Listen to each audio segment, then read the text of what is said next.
Assalamualaikum warahmatullahi wabarakatuh.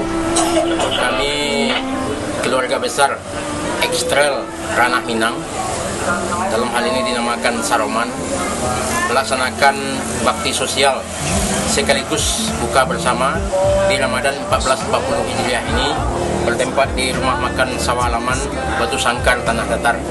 Tujuan acara ini adalah dalam bentuk kepedulian kami sebagai salah satu komunitas kendaraan roda 4 di Sumatera Barat kepada adik-adik kita yang ada di panti asuhan, khususnya di panti asuhan Aisyah dan Muhammadiyah Batu Sangkar.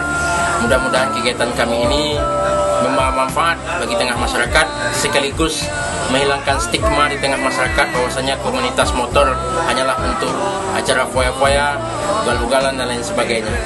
Mudah-mudahan acara ini bermanfaat sekaligus bisa kami laksanakan setiap tahun hari.